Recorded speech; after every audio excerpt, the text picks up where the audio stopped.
Welcome to the milk bar. Welcome to the milk bar. Welcome to the milk bar. Welcome to the milk bar. Welcome to the milk bar. Welcome along to episode 421 of the Milk Bar. Jason Forrest here with you as ever.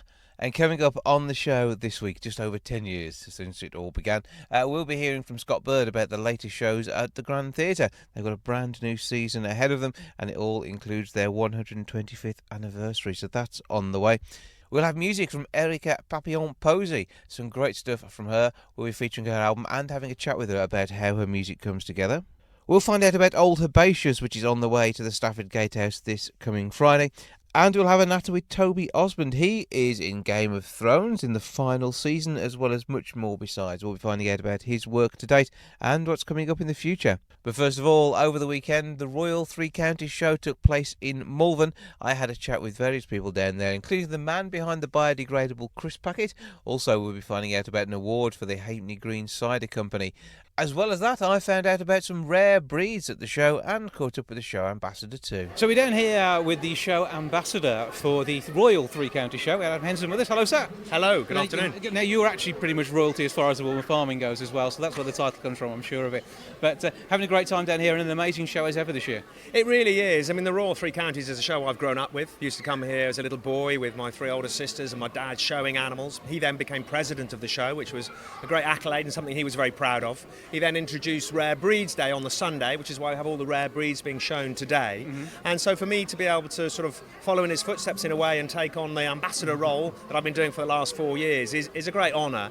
And it's my favourite show in the country. It sits in this beautiful bowl of the Malvern Hills, and I love it. It is a fantastic showground, and even with the weather we've had today, there's been so much for people to do indoors and outdoors. And here we are in one of the tents, as I say. And you've bought, are these your animals we have behind us? These are, yes. We've got a Gloucester cow here with twins. We've got a whole selection of sheep. We've got some Berkshire pigs and large black pigs, and these are all from the Cotswold Farm Park. So my dad opened the Cotswold Farm Park in 1971 to showcase rare breeds conservation and to tell everybody about food and farming and how prevalent that is today, as we're all thinking about where our food's coming from, everybody thinking about a story behind the breeds, and we're sharing it with the Rare Breed Survival Trust. And my dad was founder chairman of that trust in 1973 when it was formed, and they do amazing work preserving and conserving and looking after our British rare and native breeds. And what makes a breed rare then? So it has various different categories, so either numerically, genetically or geographically. And there's a whole category of a critically rare through to endangered, and the Rare Breed Survival Trust be looking at the breed with the breed societies, looking at the numbers of animals there are and deciding whether they need help or not. So when it comes down to it, obviously the Rare Breed Survival Trust is doing great work as a charity and encouraging people to go out there and try these things. Is that something you do through Cotswold as well, isn't it? It is, yeah. So at the farm park, the visitors can come and meet our amazing staff. They can hold a chicken, a baby rabbit. They can watch our ewes giving birth, a cow being milked. And so they're learning about food and farming, but they're also learning about all the rare breeds that we have. And what I always say to people, if you want to start a small holding or a little farm or even have them on your bigger farm, why not think about keeping a rare breed? And you can have anything from a few chickens, and there are plenty of rare breeds of chickens, and then of course you've got your goats, the pigs, the sheep, the cattle, the horses, you name it. But if you're going to keep an animal, why not keep a rare British breed that is steeped in history and heritage, and then you'll be doing some good work. And when it comes down to buying these things as food, I mean, is that again something that you would have pointers for where you can go and find out where you can get this sort of thing from? Indeed, of course. So we sell it in our farm shop at the Cotswold Farm Park, in the local butcher in Stow-on-the-Wold. We sell it up there. But there are rare breeds affiliated butchers around the country that you can seek out and go and find rare breed meat. And ironic as it may sound, if you eat them, you're helping to preserve them and save them, because it gives them an outlet, it gives the farmer an income, a business, and therefore the more likely they are to keep more, and the less rare that animal becomes. And you've also documented some of this in your latest book as well, haven't you? I have, thank you very much for the plug. Yeah, so this is A Breed Apart, it's called. It follows the story of rare and native breeds across the British Isles. And of course there's animals to fit every area, every district, every corner of the UK has an animal that has named the area or is named after the area. Incredible characters that have looked after those animals and how they've shaped our history over time. And so it's called A Breed Apart. It's available now. My sister Libby and Verdon Harwood Howard, who used to present for Radio Gloucester, helped me create the book and do the research and put it together. And I think it's a lovely read. Oh, so full details on that one on your website and that for the farm too? There are. So if you go to the Cotswold Farm Park website and we're selling it online there, or come to our shop, or it's in all good bookshops. And where exactly are you placed? Obviously in the Cotswolds? Yeah, so we're near Stow on the Wold or Bourton on the Water. We're about 6 miles from either of those places. You can go onto the Cotswold Farm Park website and look on the map on there and find out directions how to find us. Well, we have an absolutely fantastic time down here at the Three Counties Show, and it is absolutely brilliant as ever this year. Will we see you back next year? I take it we will? Oh, well, I hope so. If I get invited back as ambassador, I'd love to do that. Otherwise, I'll just come along with everyone else and visit as a guest. Well, Adam Henson, thank you for joining us, and thank you for the great time we've had down here seeing some of the animals you brought with you. Thank you very much. Well, welcome along. We're down here at the Royal Three Counties Show. I'm at the moment with the president of the Rare Breed Survival Trust. He says trying to get it right. The easy bit is Jimmy Dockley. How are you doing, sir? Very good, very good. You? I'm very well, and some amazing sights to see down here at the Malvern Three Counties Showground this weekend. And you must be having a great time as we are here in the ring at the RBST part of the event. Yeah, absolutely. It's a fantastic show. It's a real family event. With the animal lines, there's some fantastic examples of some of our breeds, our wonderful traditional breeds. Great example behind here. Look at this Suffolk Punch horse. Isn't it glorious? It's an absolutely amazing animal, and it's rather tall. Is it 17 hands, something like that? It's huge, but look at it. Absolutely wonderful. And it's animals like this that was the backbone of agriculture in the UK and before tractors and mechanisation. But all the animals here represent a unique story. You know, they're part of our living heritage, part of our food culture, and we must preserve it, not just for the sake of preserving it because they look amazing, but because they are part of farming. They're part of the future as well, because their genetic bank that they hold could solve problems in the future. Yeah, because we never know what we're going to need next. Absolutely. And if it dies out, that's it, done for. You can keep DNA samples, maybe in time to come we'll be able to resurrect things like the dodo and work out what they were for. Yeah. But in this case, we've got living animals, and how many of these are actually left now? Well, it's hard to say because in actually what the Trust has done is reverse so many of these dying out breeds that some of them come off the list. So when we walk up and down the lines, we're actually looking at success stories. And the important thing about this is that when you're looking at sheep, looking at cattle or pigs, they are part of a farming system. They are going to produce fantastic produce. And if we don't eat it, we will lose them. And a chef walking up and down here at the moment, this is a chef's dream. If you go to Italy, Spain, they have breeds, they have varieties of vegetables, and they sing and dance about them, celebrate them. There's a pig in Italy called the Cinto Senesi, and it's on the cathedral, okay? It's that important. We have got more breeds, we have got more diversity. Do we sing enough about them? No, we don't. We need to celebrate them more. And if you want to get involved, please come and join the Trust. You can be a member, okay? If not, if you not become a member, go to your local butchers, go and ask them for a piece of lovely pork like large black or Berkshire, or some lovely lamb. Support your local breeds by having the most wonderful Sunday roast. Yeah, and when you go into the restaurant as well, it's interesting if you can then get some of the history of the animal that you're eating. We all need to know where our food has come from. We want shorter food miles. We want food from within the UK, wherever we possibly can. And it's when you see the names on there. Angus is one that we know. That's obviously a big brand. There are national burger chains who sell the fact they actually have Angus meat and the quality that's involved with that name. Angus is great. It's just the tip of the iceberg. Yeah, exactly. You've got things like Shorthorn, the wonderful Galloways, Dexters, all these beautiful breeds. Red Poles, breed indigenous to me. I have British Whites, Highlands.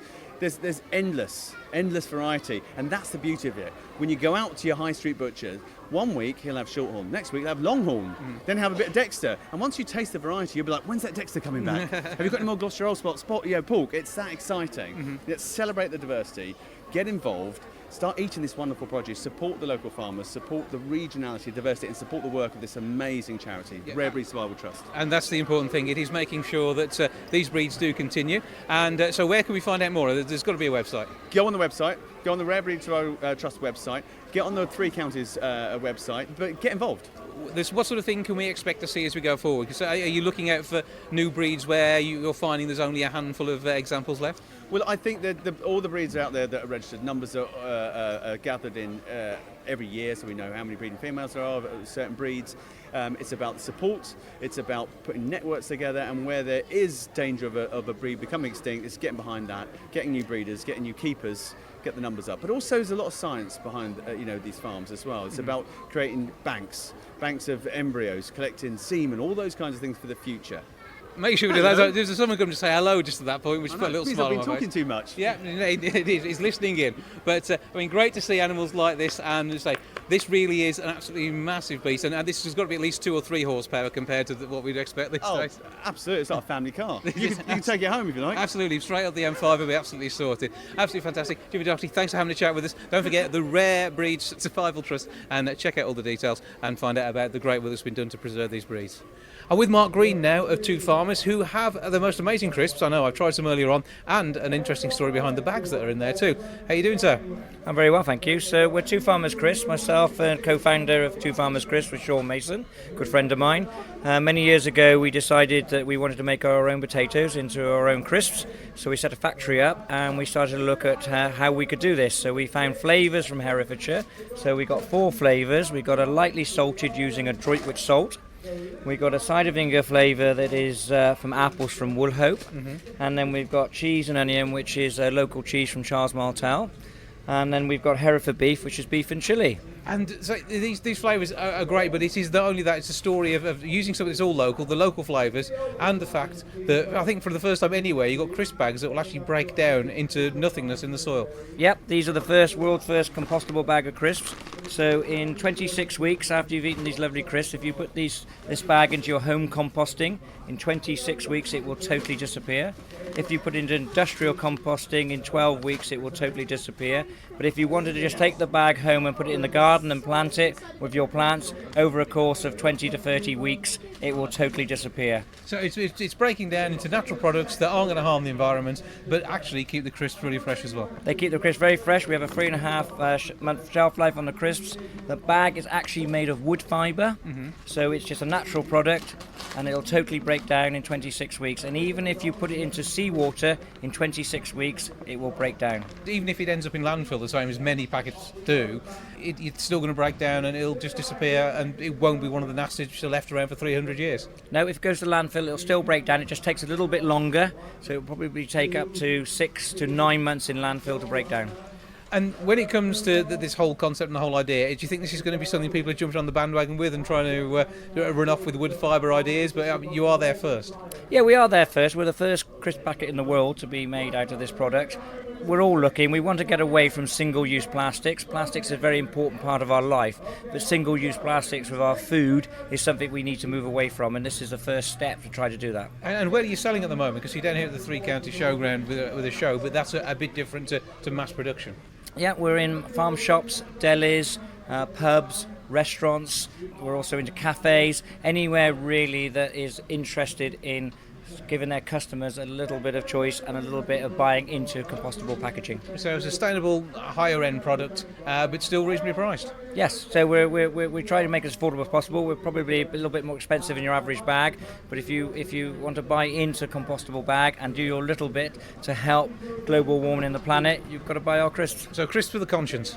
Very much so. Where can we find out more online? If you go online, you can go to www.twofarmers.co.uk and you can then put your postcode in there. It'll tell you wherever we're selling them in your area. So pop along, check it all out, but most importantly, live the story behind it all and make sure that you're doing your bit for the environment while still eating potato snacks. Exactly.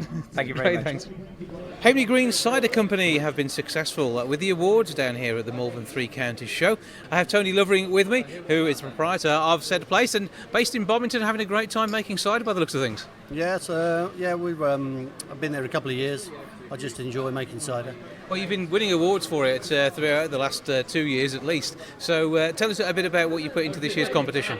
This year at the Three Counties we had a champagne style cider, the Gold Guinea, that won the bottle fermented class, and also had my French style cider, which is the Florin, and that won the third prize for the bottled condition. So how do these ciders come to be then? Because where do the apples come from to start off with? We haven't got enough apples around our way to make the cider, so we buy our apples from Hereford and Worcestershire, because they've got a history of growing cider apples, so we just buy them from the people who know what they're doing. And from there, what makes your ciders stand out? I've concentrated on actually making sparkling cider, naturally sparkling cider in champagne bottles, and it's not something that a lot of the producers do. So it's a bit different. Is this a difference in the process of manufacturing? Obviously, there's no carbonating at the end. I take it from that. Yeah, no, it's all naturally carbonated. I've got 4 different ciders which are made in 4 different ways.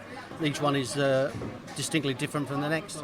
And is the flavour varies based on the production process, or is it down to the different apples that you choose to put into them? Well, it's both actually. It's the process to make the cider changes the taste, and then the apples you used is a variation on that process. What sort of size batches are you running here? Because you're selling this far and wide, I take it. No, it's not actually. I'm only selling locally, and I only make up to 7,000 litres. I'm a very small producer. I have to try to sell direct to the public. And so you're selling from your site in Bomington, so tell us a bit about how people can find you. We're just opposite the entrance to the Hackney Green Airport, just by the Farthingdale's house there. And again, you've got opening times so people can maybe come and see part of the process taking place? There's my phone number's on the gate, so if I'm not around, just give me a call, and I'm not too far away. So you'll come along and sort it out and show them the magic behind these ciders. Have you got a website as well? Yeah, hackneygreencider.co.uk. So lovely from Hackney Green Cider. Thanks for having a chat with us. Thank you. In a moment's time, Erica Papillion Posey. But first of all, let's take a listen to some of her music.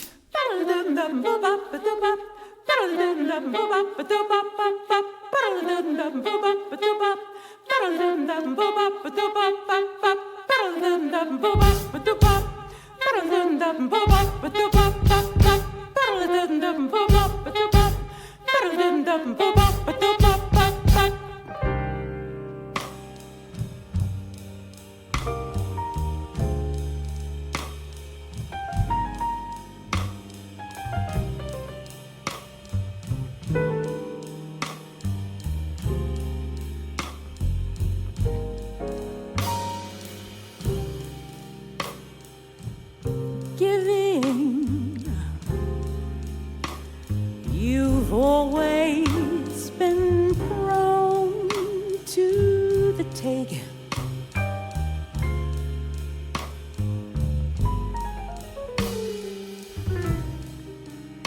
Sadly, you've always been my heart and my ache. You've always been my heart and my ache.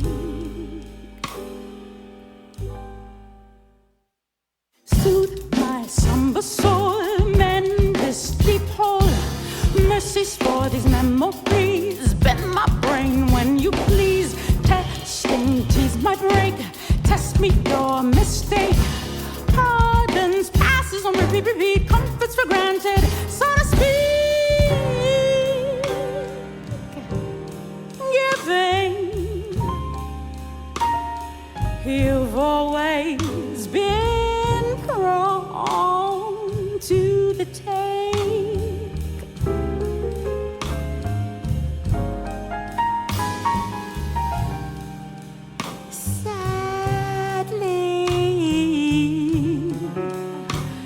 You've always been my heart and my ache.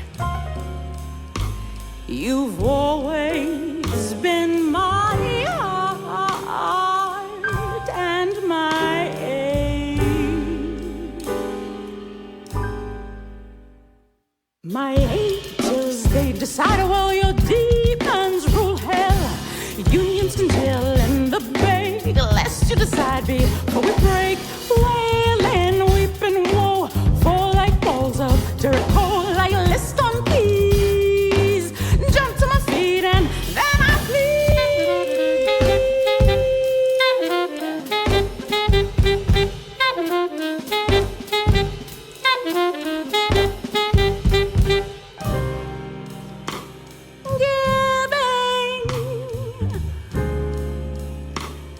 You've always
That's My Heart, My Ache by Erica Papillion Posey. Erica is on the line now to tell us more about her current album and the singles coming from it. Hello to you. Hi, how are you? Thank you for having me. Now, good to talk to you, and so pleased to know that your third studio album is doing fantastic things. I'm loving the songs on there, and you must be loving sharing them. Yes, absolutely. I couldn't be more ecstatic and super excited about these original tunes on this current record. Like you said, the third one. Yay. Now, the title of the album is Better Angels, and this forms a three-part title track. So tell me about how that one came together. Well, as you said, the opening track to the record is the prelude, Better Angels. And then, of course, we have the main theme, which immediately follows. And then we have the postlude that bookends the entire album of the entire 11-track work. And Better Angels is a term that was coined by President in the United States, Abraham Lincoln, from his 1864 inaugural address, where he calls on each of us to defer to our better selves, our higher selves, our better angels in decision-making, judgment-making. A lot of it had to do with he was speaking directly to the war that was going on at the time, the Civil War, which largely was to do away with slavery, of course. Mm-hmm. But overall, the overarching theme has to do with just deferring to your best selves, not just for yourself, but for others as well, when judging others and making decisions that affect others' lives directly. And you actually had some inspiration in this track, as Ravel's Bolero was something that celebrated its 90th year since premiere back in 2018. And this has sort of come together to give you a flavour of this tune. Yes, a lot of people are not aware, music aficionados maybe, but mainstream are not aware how much Ravel loved jazz and incorporated jazz, specifically jazz elements, into the Bolero. It has been my all-time favorite orchestral work, and I always wanted to reimagine it or have it, the inspiration of it move me in some part of some work that I was going to work on. It just so happens, as you said, the anniversary was upon us, and felt like this was the divine time to actually do it. Also, I'm classically trained, a former opera singer, from Louisiana originally, started in vocal jazz, switched over to the classical voice genre, and it was the very first orchestral work that was playing at my very first opera festival that I was premiering in. So what better track to use? Exactly. It was the moment I knew I was walking in my divine path, and it made me feel my best self and like, okay, I'm doing what I'm supposed to be doing from a spiritual place. And it was the piece that moved me, always has. And where else are you going with the album? What else can we expect to hear you singing about? Oh, gosh, my very second favorite, besides the Better Angels trilogy, is Pour Mon Âme, which, of course, in French means for my soul. My last name, Papillion, is French. Again, I'm from Louisiana originally, and the gentleman who is premiering, featuring on this record is none other than the Ron Miles, who's one of the premier cornetist trumpeters in the world today, who happens to be my incredible mentor.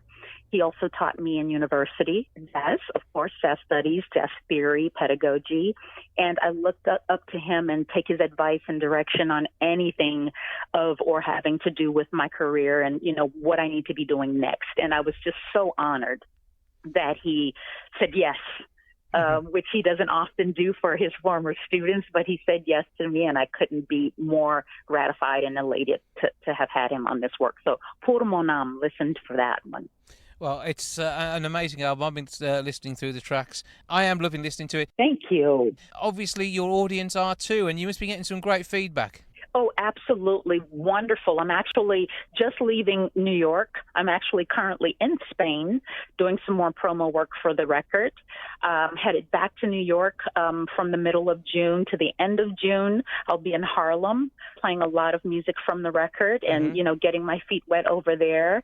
Things are really looking up. I have tons more promo to do that I'm super excited about. And this album really is showcasing my songwriting and compositional skills, along with my co-writer, Mr. Solomon Chapman, who's an incredible pianist, again, and composer, arranger in his own right. And I couldn't have seen this to fruition without his help. But I'm super excited and proud of what I've been able to do with this record, just, from the songwriting and composition. You absolutely should be. Absolutely beautiful music on here. Where can people buy this? Oh, God, you can go to a number of places. papillionposey.com, my initial, papillionposey.com, to get physical CDs, or everywhere that music is sold and or streamed online, Amazon, iTunes, Apple Music, Spotify, Pandora, you name it. It's available everywhere. Well, it is absolutely fantastic. So I think I'll guess which song you're going to ask me to play now. What will it be? Pour mon âme. Absolutely has to be. Erica Papillion Posey, thank you so much for joining us. Keep up the good work, and we look forward to album number 4, but not until after we've enjoyed wearing out album number 3. Thank you so very much. I appreciate you so much for the opportunity, and I hope to speak to you again in the near future. Thank you, and we'll look forward to speaking soon. Yeah.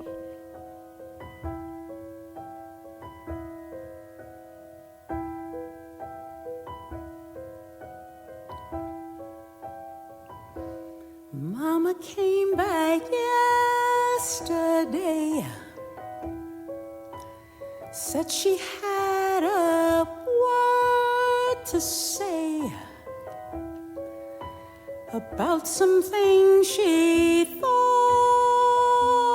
I'd need. Wanted to prepare my way, just in case I fall today and lose my wings, drop to my knees. All are homeless till they're warm. Nestle me right in your arms. Kiss my wounds and make me strong. Tell me, will you? Tell me, won't you? Pour mon âme, pour mon âme, pour mon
on flesh that sings like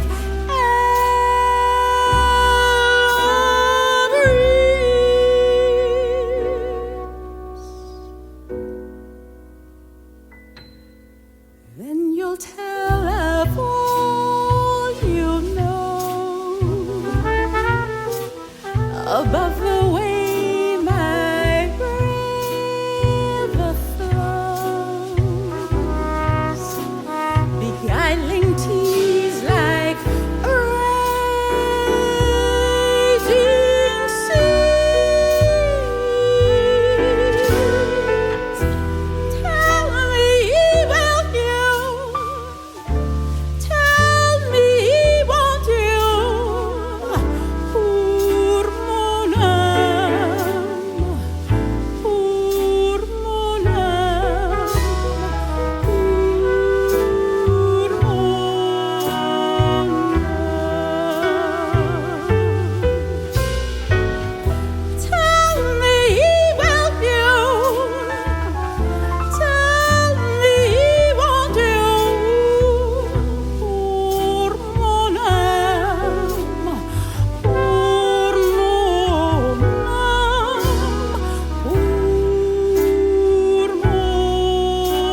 Erica Papillion Posey with Poor Mon Ami. Old Herbaceous is at the Met Theatre at the Stafford Gate House on the 21st of June. To tell us more, I'm joined now by Giles Shenton. Hello, sir. Hello, how are you? I'm very well, and I trust we find you well ahead of your visit to Stafford. Yes, indeed. So what's going on? Tell us, because Kicking the Head of the production company bringing this to the stage, what's going on? What's going on with Kicking the Head? Well, with all of it. With all of it, yeah, we're very busy actually. I'm 1/3 of Kicking the Head production company, as well as being in a few of the productions. And yeah, we only started the production company a couple of years ago, but we're already knocking out about 140 performances a year. Wow, that's not bad going. Up and down the country as well. Yes, right the way across, north, south, east, west. In fact, before I come up to Stafford, I'm down in Devon. I'm then somewhere else in the Midlands. I'm then also in Lincolnshire somewhere. So yeah, it's all over the place. But Stafford Gate House, we're coming up to do Old Herbaceous. So what is Old Herbaceous then? Because this is a Friday night treat, 21st of June, as we say, 7:30 in the Met Studio. Yeah, Old Herbaceous, it's a full-length one-man play. It's set in about 1970, and it's the story of a chap called Herbert Pinniger, who is otherwise known as Old Herbaceous, and he's the retired head gardener of a manor house in Fairfield in Gloucestershire.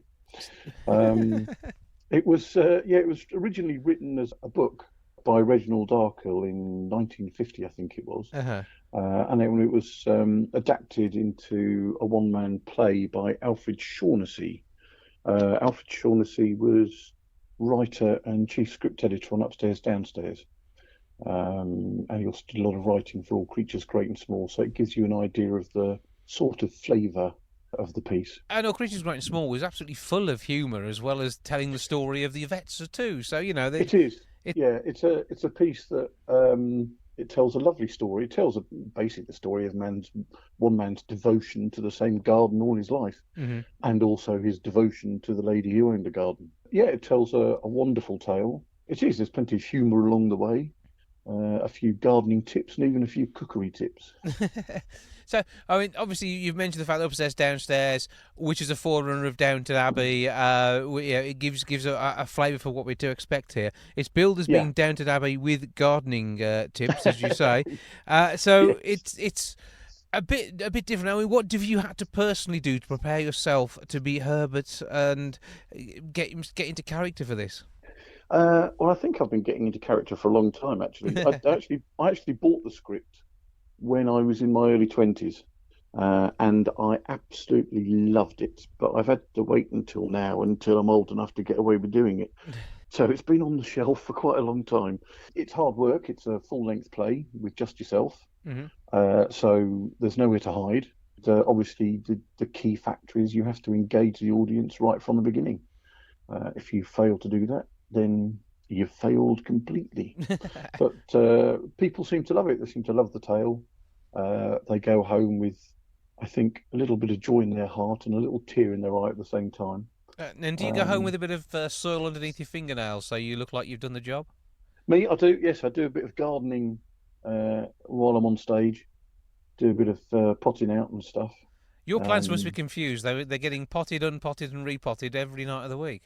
Oh yes, they get pulled around all over the place, and having to try and tour the country with live plants in the back of a van is not an easy task, I can tell you. I can imagine it isn't that simple. But I mean, we're looking at a simpler age here, and how do you feel this compares to now? Is it a bit of a window on a world gone by? Oh, definitely. There's probably still elements that are relevant in country houses now, but I think his story is very much, a story that's been one of the, I think, radio reviews described it as reminiscent of going down the allotment with your granddad. So it very much evokes, past memories from people in a number of different ways. There's a number of touching sides to his tale, which I think people can side with. And it's definitely a different era. You don't really find anyone these days working in the same place for the whole of their life. Yeah. It's a bygone tale. Tickets are on sale now. You can get them from staffordgatehousetheatre.co.uk, and you can call the box office on 01785 619080. That's 01785 619080. It's going to be something of a treat, as we can tell, and certainly one which is worth getting along to. It's Hugh Midland's showings, as it were. Friday the 21st of June. It is at 7:30 in the Met Studio at the Stafford Gate House. From Kick in the Head, it is Giles Shenton as Herbert Pinniger. Giles, great speaking to you. Have a great time on stage. Don't break a leg and don't break any of the plants either. Okay, look after them. That wouldn't be the first time either, unfortunately. Great speaking to you. Thanks again. All right, thanks a lot. Time to take some more music now from Erica Papillion Posey. Let's take a listen to the theme, Better Angels.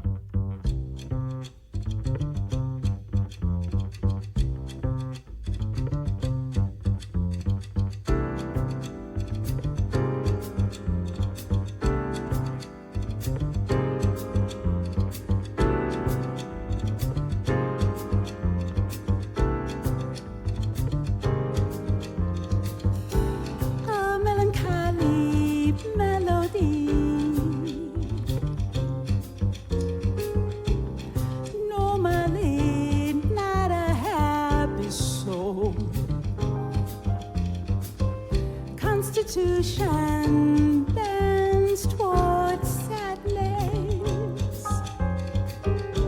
Only music mitigates my madness. A moody melange, typically not an eye that's whole. Composition bends toward sorrow. Only lyrics like my woe. Are you high with your angels in the O's? Do you catch vibes in the moles? Do you skate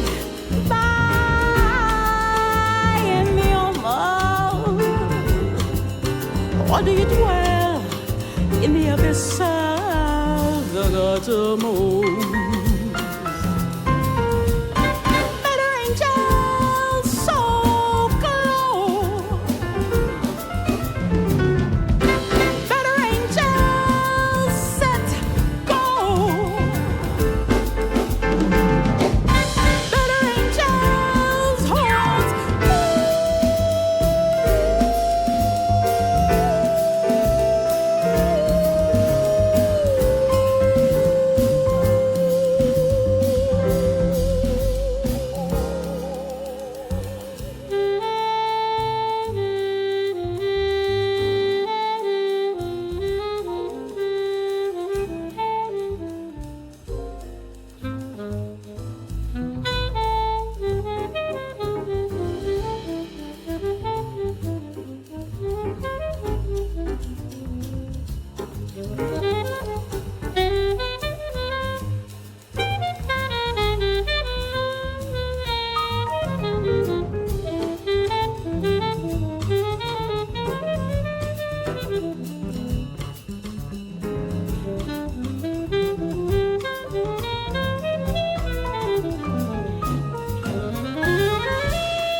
tongues with teeth rake at my breast. Yana, I sing on this road. Take my mind, but leave my throne. A shoulder check, bees but gold. Seeing the stop, the no, the dog. Are you high with your angels in the O's? Do you catch vibes doing the most? Do you skate by in the almost? Or do you dwell in the abyss of the bottom better angels, this melody. Better angels, lay your harmony. Better angels, a symphony.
We'll have more from Erica Papillion Posey a little bit later on. Somebody who knew the final outcome of Game of Thrones long before it was on our TV screens was Toby Osmond.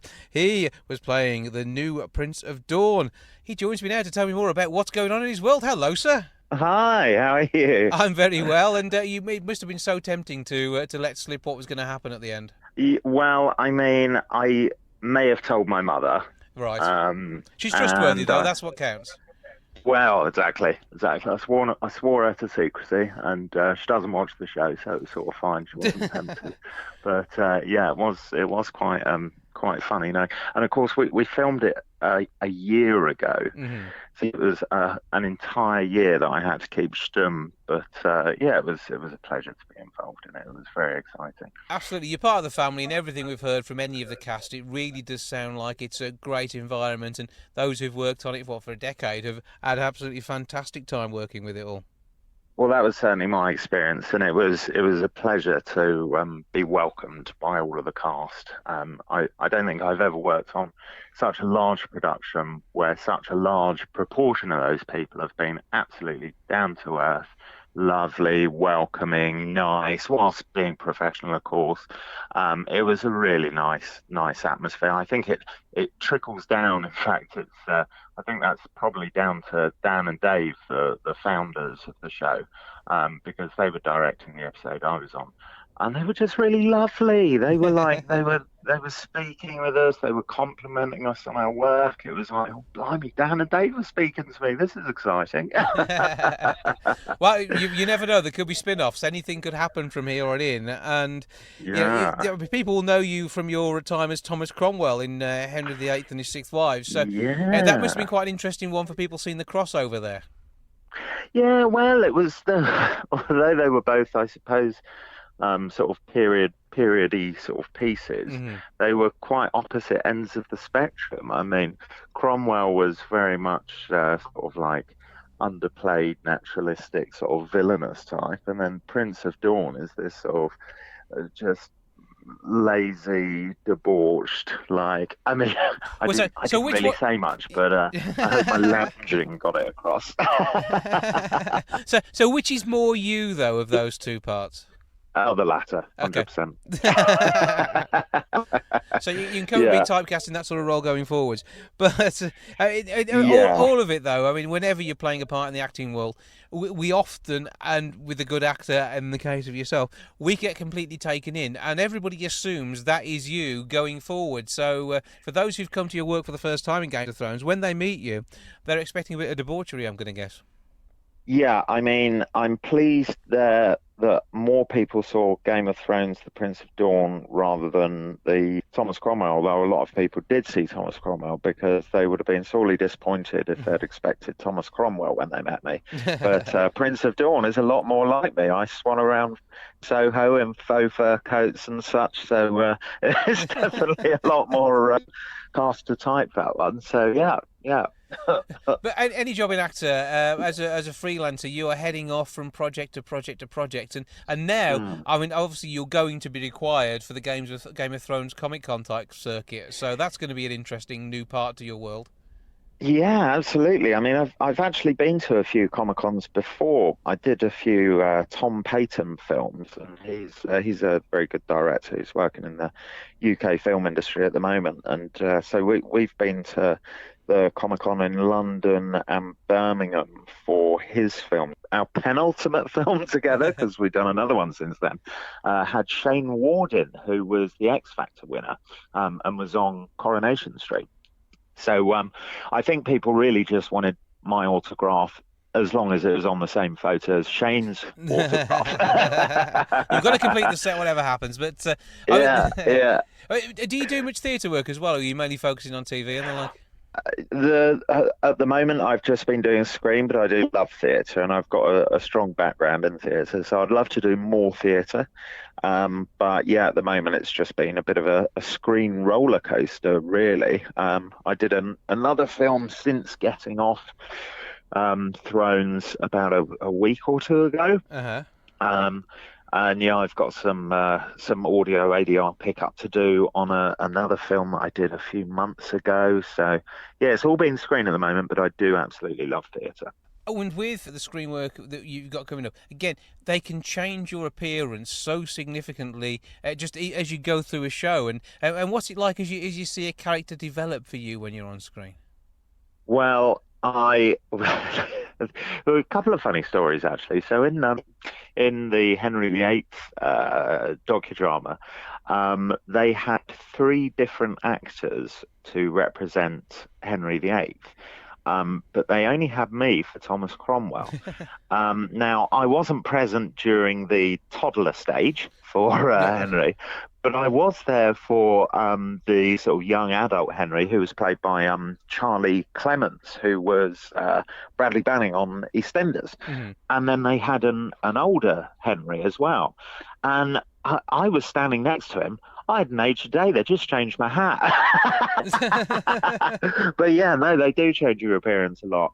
The film I did a couple of weeks ago, they were trying on some wigs, but they ended up. I won't give any spoilers, but it was a period piece again. But they just got me to grow my sideburns for it. So I do change my appearance for my roles quite a bit. Yeah, because we saw you with the beard in Game of Thrones. Yeah, absolutely. And I tell you what, that's the first time I've ever had, what is it, like Just for Men or something? The beard, the hair dye. Yeah, they blackened my beard for it to make me look a bit, I don't know, younger maybe. So yeah, I grew my beard for that. I also had long hair, but it was all my hair, apart from the beard dye. It was all my hair.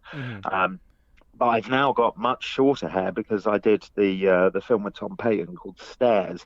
I was playing a mercenary, and that was filmed after Thrones. So he was like, mercenaries don't have these sort of flowing locks, I'm afraid. I was like, I know, I'll cut it off. Yeah. So short hair at the moment, but yeah, we'll see what's next. I mean, you don't own your own appearance necessarily. There might well be a wig based on this for the next Comic Con, I suppose. Oh, good point. I don't know. I'm hoping they'll be satisfied with me pointing to a picture, a screenshot or something, and saying, "Look, it's me. Just imagine like maybe I'll wear a hat or something. I don't know." That could do it. So find an in period hat and go for that one. Just do the debauchery look in your eyes, and you'll be sorted. Yeah, yeah, just sort of lounge back, maybe have some friends of questionable moral values lounging around me. We'll see. I'm sure there'll be plenty of people queuing up for that sort of role with your your status. So, what can we expect to see from you next? I suppose the socials are the best place to keep up with you. Yes, I am on Insta, and it is Mr.T.Osmond. I chose that because I wanted Mr. T in my name, like the A-Team. Twitter, what is it? I think it's @Toby Osmond, and then Facebook is @Toby Osmond Actor. Yeah, all over the socials, and yeah, like you say, I'm at some of the conventions. So there's a Game of Thrones convention in Manchester that I'm appearing at. I think it's Con of Thrones or Game of Cons or something like that. It's got a witty pun-like name. And OzCon as well in Oswestry, if anyone's around North Wales. Yeah, and there's another one which I can't remember. But check it all out. You'll be talking about it all on your social media feeds, and you can find out what's going on. But as the Prince of Dawn, you'll be loading it up for many, many years to come on that one. As we say, who knows what could happen next. But we look forward to seeing you and your other work as we head through. Toby Osmond, thank you for joining us. Thank you, Jason. Have a fantastic day. Time for another tune from our featured artist this week, Erica Papillion Posey. This is Be Beautiful.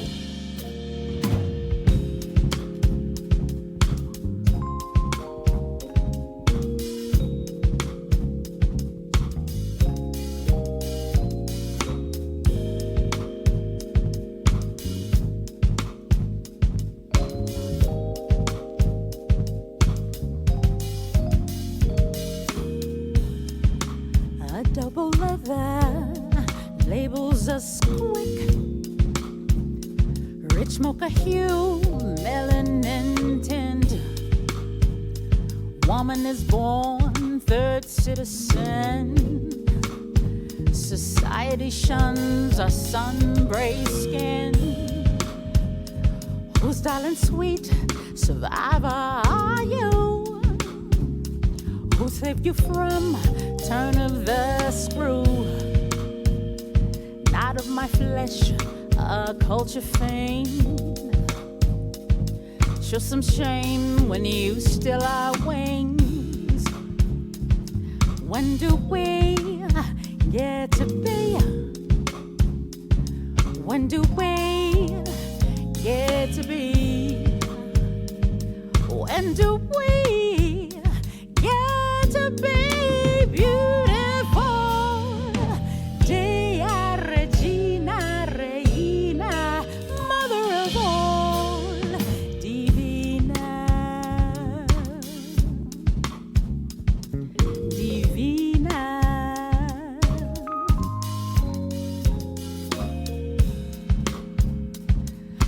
That soar holy high, speak praise to thyself, testify. Braided taut, all tight and low, just feeling ourselves bodacious and bold. That white is really bright, our lips, hips, and tips that throw light. Nature's best aphrodisiac, and my sister's black is my bag. When do we get to be? When do we get to be? When do we get to be?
rich mocha hue, melanin tint. Woman is born third citizens. Society shuns our sun-braised skin. That white is really right. Our lips, hips, and tips that throw light. Nature's best aphrodisiac. And my sister's black is my back. When do we get to be? When do we get to be? When do we get to be beautiful?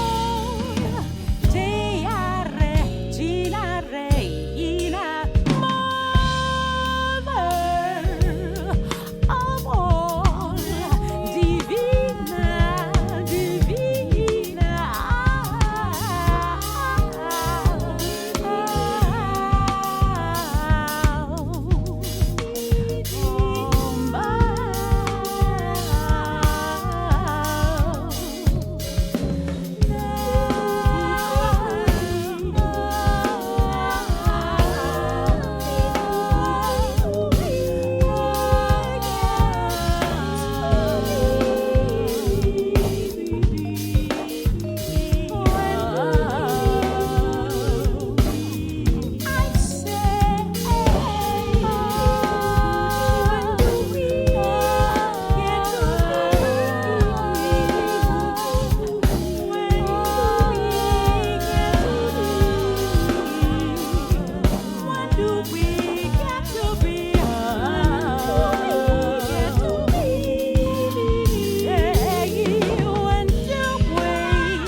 Be Beautiful from Erica Papillion Posey here on the Milk Bar. With the 125th anniversary of the Grand Theatre edging ever closer and the latest season brochure available very soon, Scott Bird's here to tell me what's going on in the new season. Hello! Hello. So, an exciting time? Yes, really exciting because this is the first copy of the brochure, hot off the press. The only one in the building, Jason. Okay, so you knew what was going into it because you helped compile it. So what have we got on the way? Lots of things. Let's flick it open. Well, the first thing actually is something that's already on sale, and it's a cast update.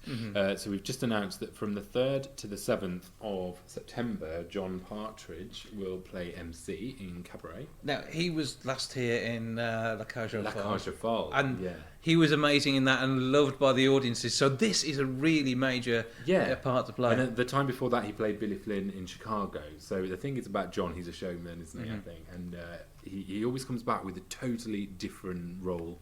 You know, so like Billy Flynn was really smooth and suave, and then, Alban in La Cage aux Folles, you couldn't get further from it. And then MC, I would say, is a bit of a mixture of both. He's sort of a bit smooth, but equally a bit, outlandish. Yeah, outlandish. A bit more, Yeah, so there's a lot of colour to that role. Yeah, which is going to be good. That's really exciting, and that's in September. That's already on sale. But new season, as we sort of flick further through, well, we've got a little bit more casting for the Panto at Islington. Aaron James, who has worked a lot with our Grand Theatre Ambassador Steve Bull, and Aaron does a lot of events hosting. But as he does that, part of his the main part of his act is a comedian and impressionist. So that's going to work really well as the main comic for this year's panto. So that's again another great one, alongside a fantastic comedy cast already. So he's just going to add more humour into the. Pollard, Jeffrey Holland, so expect Heidi High or Dr. Beeching, that sort of thing, alongside Ian Adams, our returning Dame. And Ian's fantastic and on his own. So I mean, you've got a brilliant lineup already coming together there. That's no okay. There's at least another one cast announcement. So keep us posted. Yeah, I mean, I don't know myself yet, but as soon as I do, we're going to be shouting it from the rooftops. I'm sure. Which brings us into our new season, really, with Boeing, which is the first week-long show after Panto's finished. So it's nice to be going into a farce after Panto. It sort of keeps the mood nice and light and airy into the new year, and that's from the 20th to the 25th, starring Tom Lister, who was in 42nd Street most recently in the West End, which you can watch online now. But Susie Blake, she was from Coronation Street. She's done Wicked in the West End, and then she was here in that play with Joe Pasquale last year. She was in Some Others Do Have 'Em. Yeah, okay. She was in Some Others Do Have 'Em last year. Yeah. Did it go from Susie Blake? Yeah. And then, of course, Susie Blake, who was here in Some Others Do Have 'Em with Joe Pasquale last year. That was amazing as well. You weren't sure what to expect for that one, and no. We were again pleasantly surprised because it was blooming awesome. Yeah, and again that was farcical. So she was great in that. So that's a nice, perfect little cast really for that. Then we've got some one-night shows. Anton Dubek from Strictly. This is the first time he's been here. We usually have quite a few of the Strictly professionals. But they do love playing this stage, don't they? Yeah, Even though there's a rake, they still love dancing on it. Come. So it's nice to have Anton and Erin for the first time, and Sandy Toksvig, our national Trevor. Sandy's wonderful though, isn't she? No, she's great, and it'd be nice to host her for the first time, I believe. Yeah, okay, now need to sort me tickets out for that one. Yes. So then we've got the Sensational 60s are back, and the Russian State Ballet. There's some staples that you just expect to be. But with new shows, that's the thing, isn't it? Yeah, and the Sensational 60s and the Russian Ballet always do incredibly well. But pretty much sellouts every year. Yeah, so. and the different lineups for the 60s show and new ballet exactly. each time. Mike Pender and the Trems and the Fortunes are heading up the bill this time. So. And this is the big page. Now, we haven't talked about this yet. Yeah, no. This is, it's nice to be going back to producing again. We've had a year off because we've had quite a busy year. So we started with Brast Off, which we produced here in Wolverhampton, then Ladies' Day, but now for 2020, we are doing Alan Bennett's History Boys. Yeah, and each time we do one of these, it's like it hasn't been done before. It's something completely different. The fantastic community cast with Brast Off, they were amazing. Actually getting Tony Christie in Ladies' Day, I mean, if there's anywhere it could happen, it had to be here, and that was brilliant. So, what is going to be so special about Alan Bennett's History Boys? Well, I mean, it's going to be one of the first major productions of this since it premiered at the National Theatre in 2004. I mean, it's been out there, but this is, it's not often. It's quite rare that you get to see it on such a big a stage as ours. So we're really excited about that. Alan Bennett has given his blessing. So again, it's nice to have him on board. But it's going to be directed by Jack Ryder. Yeah, another well-known name. Yeah, who you will know from EastEnders. But then he's in Holby City at the moment. But he also directed Gary Barlow and Tim First, the band, the musical. I mean, that was again. I was pleasantly surprised again. Because sometimes you think, hang on, what's this going to be? Take That's music. Okay, it was all great. But that just turned into a fantastic night, and I think that a lot of that came through the way in which the show was interpreted. So that's what he's going to bring to this. It was surprisingly emotional, and you could connect to it. I mean, I didn't think that I would be able to connect to a musical about middle-aged women.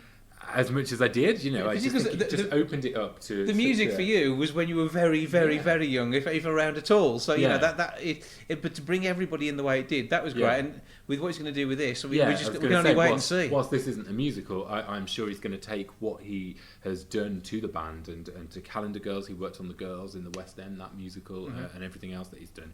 I'm sure he's going to bring his new vision to the stage, and the artwork as well. We're really pleased with our new poster. We've gone to Winters in London, which are like a huge poster. If you've seen a West End poster and you know a West End poster, it's probably been designed by De Winters. So we're talking Cats, the original Cats, those eyes. That's them. Miss Saigon, Phantom, all the big musicals they're responsible for. So it's looking good. We're really pleased. So yeah, come and see History Boys. That's from the 7th to 22nd of February. So, I mean, this is going to fly by as well. I mean, there's going to be a massive press launch on that. I'm looking forward to coming along and spending some time with everyone, including the cast. And you don't know who the cast's going to be yet. Not a clue. We've not started auditioning yet, but that will be soon, towards the end of the summer, I think. We're going to start looking. So, by the autumn, we should hopefully have some people to talk to. And brilliant. Yeah. So look out for that one. Yep. Then, two nice big musicals that are returning. Joseph, we don't know who our Joseph is yet, but again, professional touring production. Professional touring production from Bill Kenwright Limited, as is The Sound of Music. So they're both returning, and they always do really well. But because they are amazing shows, and they are sing along in your head, not sing along out loud. But as soon as you walk out the theatre, you know which songs are going to be sung all the way down the Litchfield Road. Yeah, Litchfield exactly. Street. Litchfield Street. Yeah. So get your habit on and skip down the street singing songs about pharaohs. And that's from the 25th to the 29th of February for Joseph, and the 3rd to the 7th of March for Sound of Music. So that's a nice 2 weeks of classic musicals. Press night on the opening night? Yes, it will be. So I expect birthday cake for that one. We'll see you there. Yep. Okay. And then another musical pretty much straight after the 17th to 21st of March. Now, you've been to see this in the West End to check this one out, haven't you, already? Been to see it, yeah. It was incredible. But when you said you were going, saw all the stuff, and you enthusing about it online, I'd thought Gloria Estefan. We're not playing enough Gloria Estefan these days. We're not playing enough. I mean, Oye Mi Canto, all of the brilliant songs in there, and the work that her and her partner put into a whole sound, the whole Latin pop sound. Yeah. It was them, really, wasn't it? Created there, and I mean, I love Gloria Estefan. There's so many songs that come out of the musical that you think, oh my gosh, Conga, On Your Feet, 1, 2, 3, all of those. Dr. I'm singing these in my head now. It's great. It's sort of a foot. I was going to say it's a tap along. It's not. You do get on your feet by the end of it and dance along. But it's their incredible story about how they really struggled to get that sort of Latin pop sound through. It was too Latin and too Cuban for the English speaking audience, but then it was too English for their. But it's too good not to dance to. Yeah, and they really struggled to get it out there. But thank God they did, because this musical is great. And then Jason Manford, Curtains. Yeah, well, I mean, what do we expect here? I know. Well, this is the last musical by Kander and Ebb. So Chicago, Cabaret, if you love those musicals, which you'll have seen here recently, this is like the third one. That's sort of the lesser known one, which it opened on Broadway. It's been relatively successful, but it just sort of didn't quite have the prominence that Chicago and Cabaret did, but now it's come to the UK stage for the first time in a very long time, with Jason Manford in the lead, but also Aurea Duba and Carly Stenson, which we've just announced as casting. So that's again something to look forward to. Yeah, that's the 31st of March to the 4th of April, that one. So that's going to be another Christmas present one, isn't it? Because it's where Jason Manford, isn't it? He's going to be a good cross-section across the family who are going to be interested in that. Yeah, this is quite a farcical musical too, so Jason was sort of lent his comedy quite naturally to and he's a great showman as well. Like have I seen him in a musical? Yes, I have. I saw him in I have to go back. What did I see him in? Producers. Yes, I saw him in The Producers, which again is sort of a similar musical. It's got that great musical number. Probably the same raincoat. Yeah, probably. It is, yeah, but it's also got those sort of high energy comedy numbers. So that's going to be something to look forward to. And he was a great host of the Olivier Awards as well this year. So he's sort of got that theatricality about him, as well as being a stand-up comedian. So yeah, we'd still know any of the back of the brochures. Spoiled for Choice. Yeah. There is opera here. The Russian state opera Carmen and Madama Butterfly. So if you like your opera, those are two sort of pretty strong titles that you're going to know. Some Motown thrown in there. Malcolm Pitt is back with Lionel Richie tribute. That's on the 7th of April. Simon and Garfunkel, Motown, they're all back, but they do really well. And the people want to see these songs perform live. Yeah, exactly. Your favourite? Peppa Pig is back. It's the best day ever for Peppa Pig this time, apparently. So that's on the 18th and 19th of April. And then The Kite Runner. So again, that played in the West End about 2 years ago, I think that was, and that sort of sold out rave reviews. So we're really excited to have that here. Again, that's on the curriculum. So schools, we'll see many of you come along in your hundreds of thousands. It's nice to see the youngsters coming along to theatre and starting to get a bug for it and a taste for what's going on. Yeah, exactly. My friend's a teacher, and as soon as she saw this straight away, she was like, "I need to go and see it," because it just adds that extra. it just adds that extra thing. Brings it to life. It's something you can't do in the classroom. Yeah, it's great. We're doing as much as we can to encourage young people in the next generation of theatre. So that'd be great. But also, it's not a school's production, so you can come along and see it regularly. Yeah, it's a great piece on stage. Holes, again, very similarly. I did this at school. I can't remember if I did. I don't know this one. I can't remember if I did it in primary school or if it was just into senior school. But I love this book. It's about a group of boys in like a detention camp, and they have to dig a hole 5 foot wide by 5 foot wide every day. They have to dig one hole, and they say it's to build their, it's to build stamina. And exactly. But actually, it's not. Uh-huh. There's something going on. Okay. So there's that, and that's with the Children's Theatre Partnership. And look out for that, because we've had this project on with the National Theatre for 3 years. Well, now we're going to be doing a sort of 3-year partnership with the Children's Theatre Partnership. So lots more stuff from them to come over the next couple of years. The Mousetrap is back again. That's another one that you have to. Nobody knows what happened. I still can never remember who did it. I can't it's either. The secret is that well kept. I can never remember. As soon as it starts, I go, oh yeah, but. It starts to piece again. Well, I couldn't spoil it for you, even if I wanted to. Exactly. That's the way it goes. Allowed. I don't know what happens if you do spoil it. You're not allowed to spoil it. But the kids' game Mousetrap. Yeah, that's it. That comes down. You're the diver. Yeah, and then you have to go and dig a hole 5 foot wide. Possibly. 5 foot wide. That could do it. Yeah, Luther Vandross celebration, which is one of the greatest tributes to Luther Vandross. But they're not a tribute. The real thing is Francis Rossi. Well, that's going to be amazing. So that's the 7th of June. Mm-hmm. So we're well into next year. Well into next year. I think this is the last page. Yes, it is.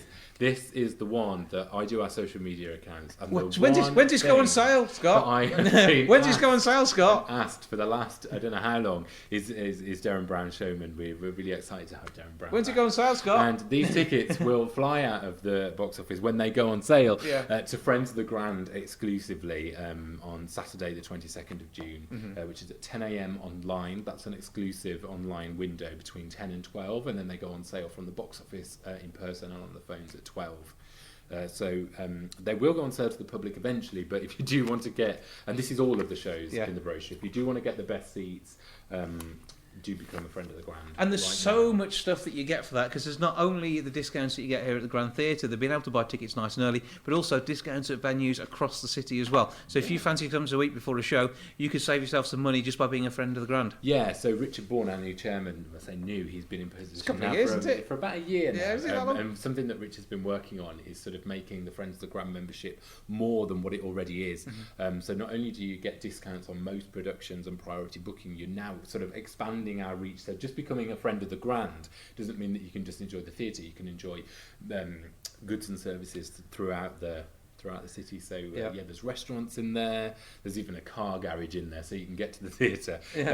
Make sure you get your car service at a lower price because you're a friend of the Grand. Yeah, exactly. So it's not just theatre. So that's all on the way. grandtheatre.co.uk to look at booking all your tickets online. You can also find the links to become a friend of the Grand on there as well. And 01902 429212 as soon as the box office is open for you, whether you're a friend of the Grand or whether you're a member of the general public who just love the Grand but haven't signed up for that friendship yet. The public booking's open on the 26th, so it's a couple of days there. But all on the way and all happening. All on the way and all happening. Well, Scott, as ever, brilliant to talk to you. Thanks for having a chat, and thank you for talking us through the new season and the fantastic 125th anniversary, which is on the way. Yes, it is. There'll be plenty to see and do around that. There's been more to talk about there, isn't there? Yeah, exactly. The 125th anniversary will be smack bang in the middle of our pantomime run, so lots to celebrate. We'll expect some fun there. But as ever, thank you. Thank you. Time for one final tune now from Erica Papillion Posey. This is I Treble.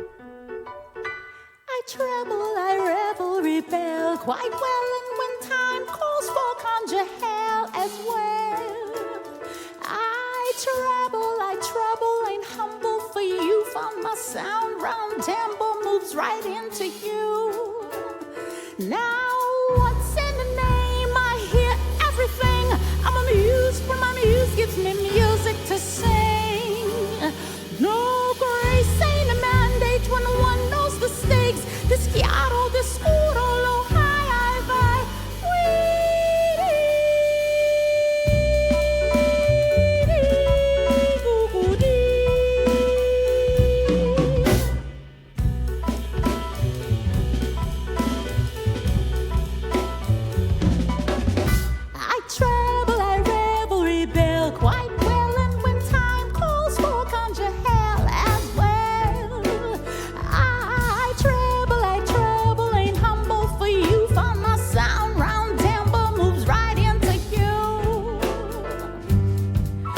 Twisted mouth, patty lips, push the sky, swing my hips, want my keys, symbols please, I can't wait.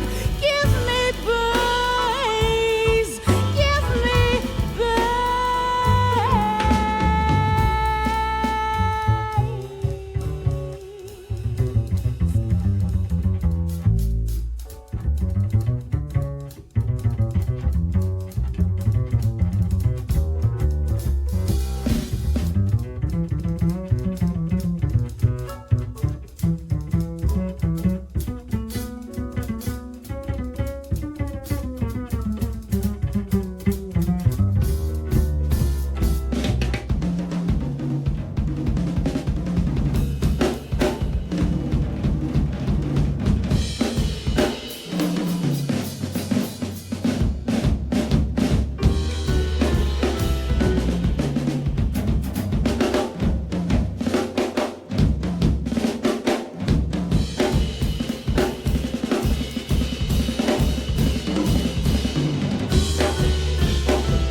Don't forget to check out Erica's work online, get your hands on the album, and of course all that forthcoming work we were talking about later on. That'll be well worth a little look as she continues her fantastic musical career.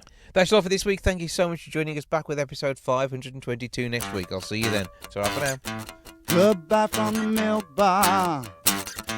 Goodbye from the milk bar.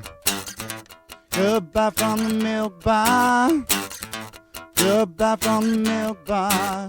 Yeah. Goodbye from the milk bar. Yeah.